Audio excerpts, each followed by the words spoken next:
The agenda this week spoke to historian Margaret MacMillan about how war has shaped humanity, debated the future of so-called Pearsonian diplomacy, and heard why putting local food first is better all around.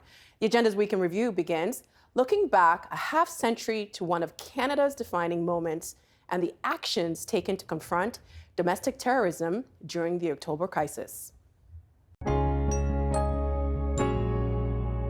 Mr. Kotler, the most shocking part of the entire October crisis, I would suggest, was the killing of Pierre Laporte, only the second political assassination in Canadian history. And I wonder, when John Turner, the man you worked for at the time, for whom you were the special assistant, when he found out about it, what was his reaction and yours?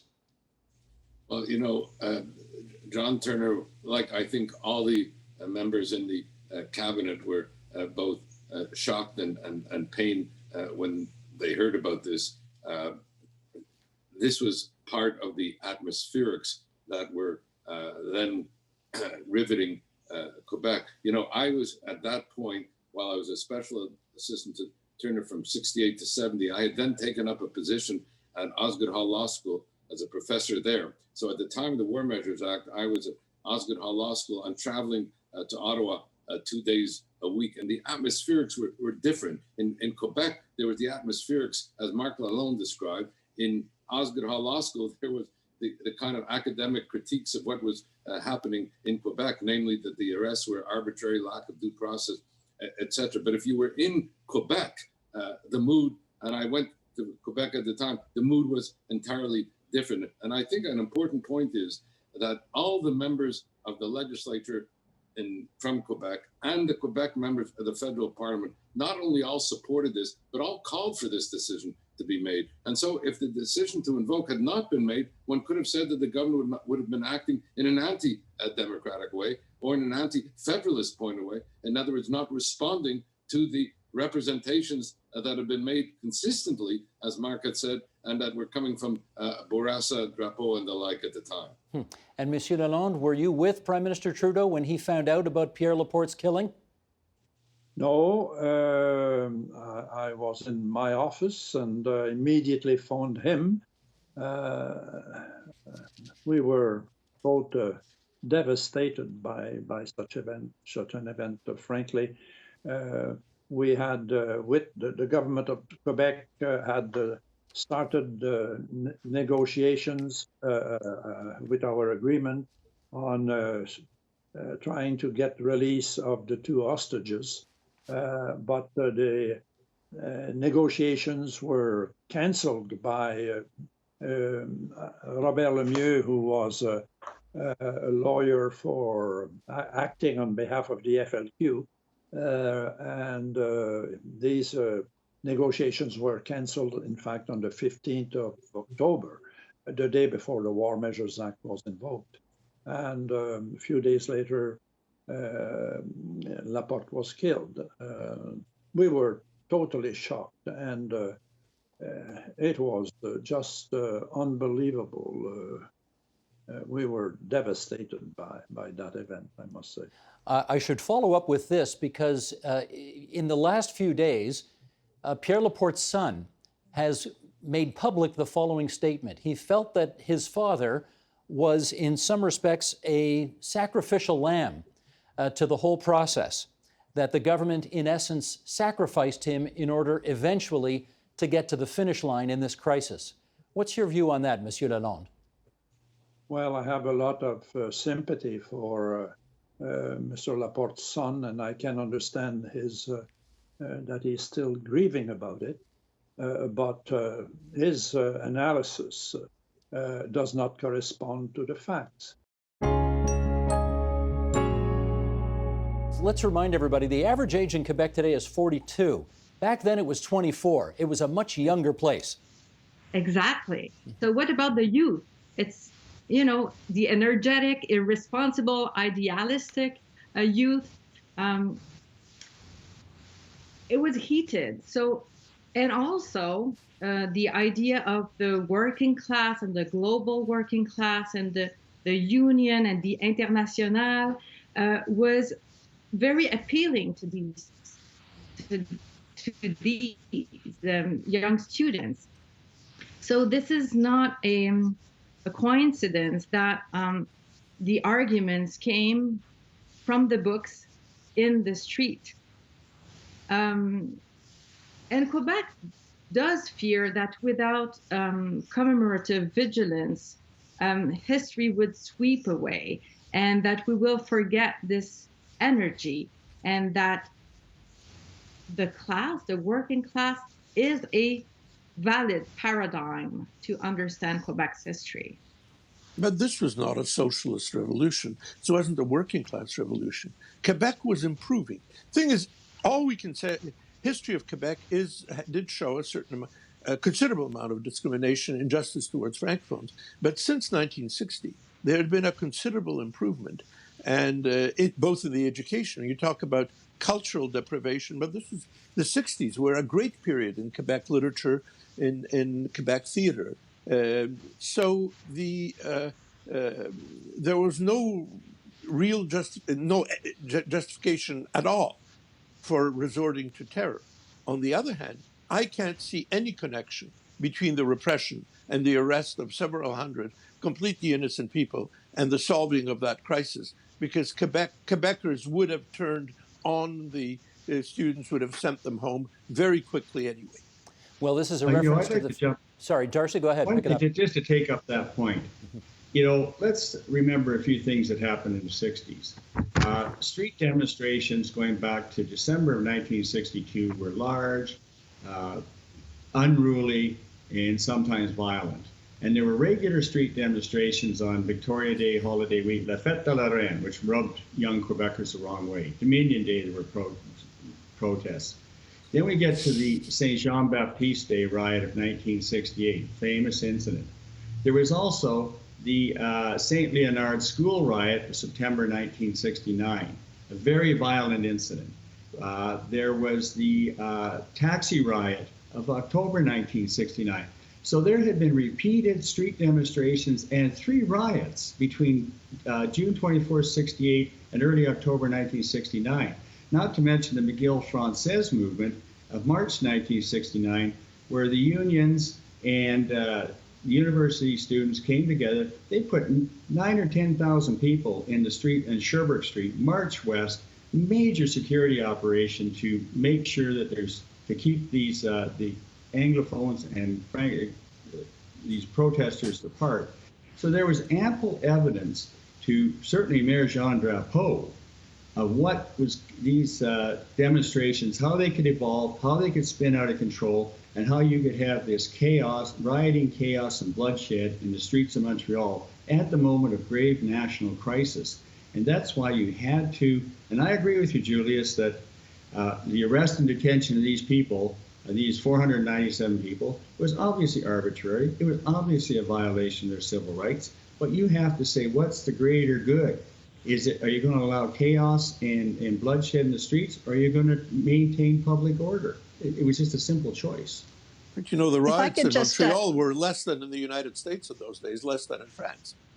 Yeah, if I could just jump in, I think that we have to distinguish between the support, the apparent support for the FLQ in the early days of the October crisis and the reaction when Pierre Laporte was killed. Because I think in the early days, yes, there was euphoria among some of these radical young sovereigntists, particularly at Université du Québec, because that was an absolute hotbed of radicalism. It was a newly founded university. And I don't know if there was anybody there who wasn't a sovereignist. It was very radical there. But when Laporte's body was found in the trunk of a car at St. Hubert Airport, people were shocked. And the air just went out of the balloon. And I don't think this was because of the War Measures Act. I think perhaps the War Measures Act obviously had a visual impact, but the army was in Quebec before the War Measures Act. Okay, there were 2 events: calling in the army and declaring the War Measures Act. And there was a wonderful column by Natalie Petrowski in La Presse, who was 16 years old when the October crisis happened. And she talked about being a radical young student, and she was a bourgeois, well off, from a nice part of town. And she talked about the early days of, pumping her fist and going FLQ. She didn't actually go to the rally with 3,000 people at this Paul Sauvé Arena. but she was fully supportive, as were a lot of students. And then she heard on the news about the death of Laporte, and she felt devastated. And she was not the only one. Many of the people I spoke to for this article said that when they learned of Laporte's death, suddenly everything came crashing down for them. Because I don't think that these young radicals, it was like Che Guevara, who in a college campus in the 1960s in the Western world did not have a poster of Che Guevara on the wall. We thought he was great. He had a cool beret, right? He wore a star. But in reality, did we really want people to die? I don't think people saw that coming. We are going to go back to September 1792, battle in Valmy, France, between the ill-equipped French and the powerful Prussians. And you tell us a revolutionary form of warfare was born on that day. What was it? What it was the difference between the two types of soldiers who were fighting. And the Prussian forces were very much the old style of the 18th century soldiers, highly disciplined. I mean, it often took 5 or 6 or even more years to turn them into the sort of disciplined soldiers who would do exactly what they were told. And they fought in a very predictable way. They fought in very neat lines. It was very standardized. And they found themselves up against French revolutionary soldiers, because by this point there'd been a revolution in France and there was a new sort of government and a new sort of feeling afoot in France. And the French revolutionary soldiers weren't trained, weren't disciplined, and didn't behave in predictable ways. They didn't march neatly onto the battlefield. They came streaming on, often singing revolutionary songs, shouting Vive la République, Vive la France. And they streamed across the field, apparently not worried about dying in the cause. And this actually stunned the soldiers on the other side and the generals on the other side, because they hadn't seen soldiers who fought like this. A lot of them found it horrific. And in the end, it wasn't a great victory, in fact, for the French revolutionary soldiers, but it was important enough that they had held off this highly professional army. And I think something new was being born there. That Goethe, who was a very young poet at that point, was there, and he said something new has come about. And I think what we began to get was people fighting for a cause, and it had happened before in history with religion, but this time they were fighting for the nation and fighting for the revolution. And it did make them formidable because they didn't understand they weren't meant to take risks. They were prepared to die for a cause, and that made them very difficult to fight. In which case, the emergence of this nationalism, which you point to that place and that time as emerging in some respects for the first time, what do you think it meant for future wars going forward? Well, what it meant, I think, in the 19th century was, as you got more and more nationalisms developing, it meant that you got a new kind of relationship between the country and the individual living in it.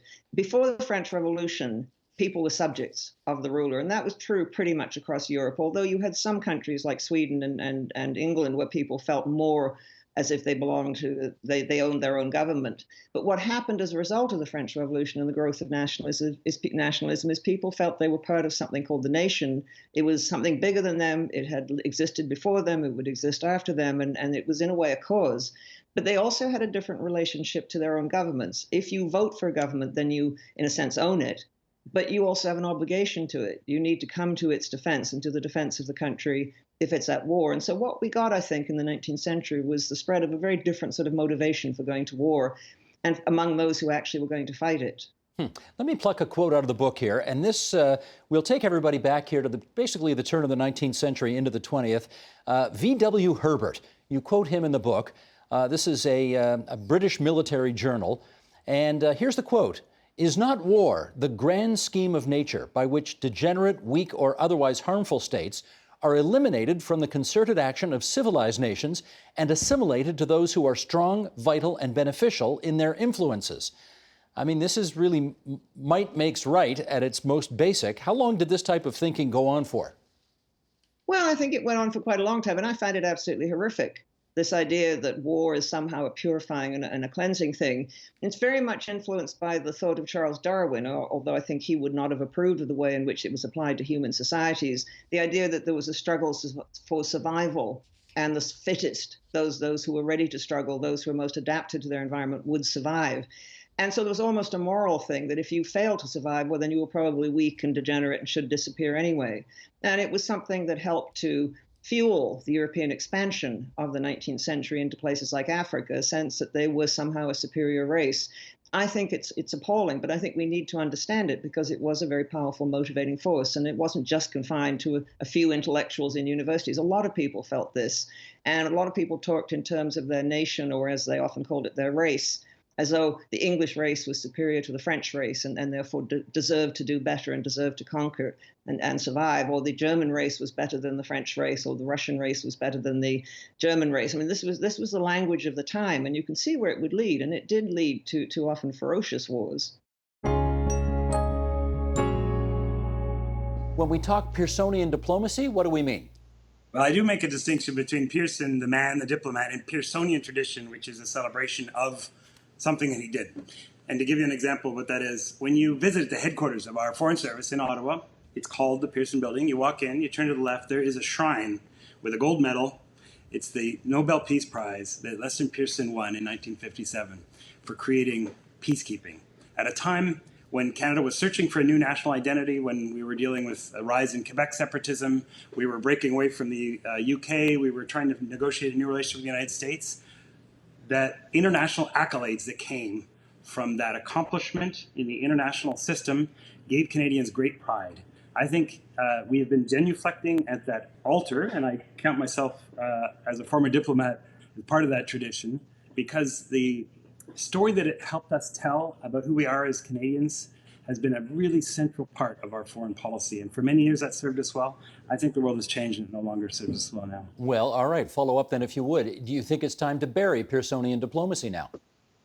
I do, and I think the real, the pin drop for me with our failed bid to win the Security Council just a few months ago. I can totally understand why Canada would want to pursue a seat on the Security Council. It's the top table of the multilateral system. It's the place where issues of war and peace get debated. Of course, that's where Canadians want to be. And yet most Canadians, I was surprised by their opposition, even their hostility to the fact that the government was pursuing this. And it occurred to me that there's been a dangerous gap that's emerged between what Canadian citizens feel about international relations, the level of fear that we have as the world has become much more dangerous. There's a growing disorder, and this continuing pursuit of a story that we like to tell about ourselves.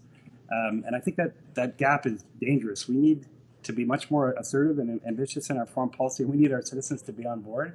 And so I think we need to get past this identity building or storytelling component of our foreign policy to confront the realities of today. Well, Jennifer Welsh, the Prime Minister certainly seems to think that Pearsonian diplomacy may be in trouble right now. What's your view on whether the so-called rules-based international order still works? Well, he's right in that a lot of these institutions are paralyzed by great power politics. You know, if you think about the UN Security Council as an example, it's not just the fact that it's failed to agree on effective action in Syria, but that with respect to an issue like the current pandemic, it took months for it to even be able to pass a resolution. But I do think we need to be careful about saying that the entire system has fallen apart. We have a number of institutions globally. Not all of them are at the global level. Some of them work at regional levels. And so what we need to be thinking about along the lines I think that Ben has suggested is where it makes most sense to solve the problems we face. And it may mean, Pearsonian diplomacy, if it were to be revived, it would be looking for creative new ways to cooperate. And I think that part of Pearson's agenda is very important. You know, much of what he did was in a context of rivalry between great powers that had made cooperation difficult, and trying to find a way through that path. I don't need to tell the members of this panel, that we face the same kind of rivalrous situation where the US-China relationship infects almost every aspect of international relations today, whether it is the UN Security Council, whether it's trade, whether it's the digital world. So that part of Pearson's legacy, I don't think is dead. I do think the Canadian tendency to support institutions for the sake of institutions, that does have to be rethought. And we need to be much more clear-eyed about the kinds of institutions that either we want to build or that we want to invest in. You did mention in your book that we apparently in this province import, I want to get the number right here, $20 billion worth of food every year, and half of that, you say, could actually be grown here. If that's the case, why do we import so much?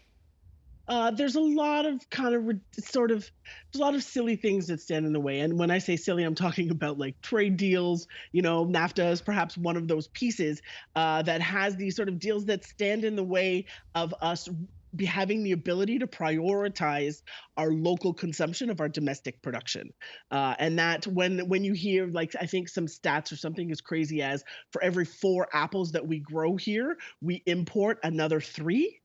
And then 2 get exported because of existing trade deals. And really just the fact that our food supply is not protected domestically. And that seems insane to me, particularly at this moment in time. Could we actually make enough food in this province or in this country in order to satisfy our desires? Oh, we could. 100%, right? We absolutely could. Or even, I don't think, like, it's not a completely black and white conversation, because I think because there's limits to what we can grow here. And even if we all ate only the things that were grown here and only imported the things that were not, I'm talking lemons, avocados, things like that, our food system would be a much stronger version of itself. So I'm trying to imagine, if we all decided tomorrow that we're no longer going to eat foods that are imported from other countries, what would that do to the whole supply chain? What would that do to the way we do things? I mean, pretty disruptive, I think. For sure. Yeah, to your point, I think we need to have a sort of weaned or graduated process there, because we have some very solid national and international distribution channels that are well entrenched and supported in this country. And so what I am hoping for, and what a lot of my colleagues are hoping for, is a more gradual shift, so that we have a more robust regional and local system, so that in moments like this, because for sure this is not the last time we're going to have to deal with something as intense as this pandemic, we have more resilience and ability to pivot on the ground at the grassroots level. It's not an overnight swing thing, because that will topple everything, right? We need more of a gradual weaning in, and hopefully that gives us time to get the public, on board, really. No, I take your point, but I wonder, is that something that has to happen at a political, policy-oriented table? Yes. It is, eh? It's not something that individuals can just make individual decisions on. Well, I think we're seeing the reality of those individual decisions right now, right? Some wonderful stats are, like, in the last 10 years, we've seen a 400% spike in the number of farmers markets in Ontario. And that is a very encouraging sign that the desire for locally sourced food is as great as it is. So communities can definitely sort of vote with their dollars on the ground, but there is a lot of government policy that keeps those national and international distribution channels as secure and robust as they are. And that's the kind of stuff that I would like to start untangling a bit. Do you worry at all, though, Joshna, that if we decided to buy, I mean, it's impossible to do exclusively local, but let's say much more local, that other countries in the world would do the same and not take our stuff, and we'd lose markets for our goods that we'd want to sell to? I don't. I think that there's another way for us to support our local agricultural economy. It does not, like, for sure there's a reliance on the sales that come from our exports, but I don't know that our food needs to be in that pocket, right? We have lumber, we have water, we have all these other natural resources and other bits that we export. But I think it is actually a food security issue that we don't first focus on making sure that we all have enough to eat, and then consider what exports look like, right? That's just some of what we covered this week on The Agenda. For more, including the full conversations, you can visit our website, tvo.org, our YouTube channel at youtube.com/theagenda, or our Twitter feed, twitter.com/theagenda. The Agenda with Steve Paikin is brought to you by the Chartered Professional Accountants of Ontario. CPA Ontario is a regulator, an educator, a thought leader, and an advocate. We protect the public. We advance our profession. We guide our CPAs. We are CPA Ontario. And by viewers like you. Thank you.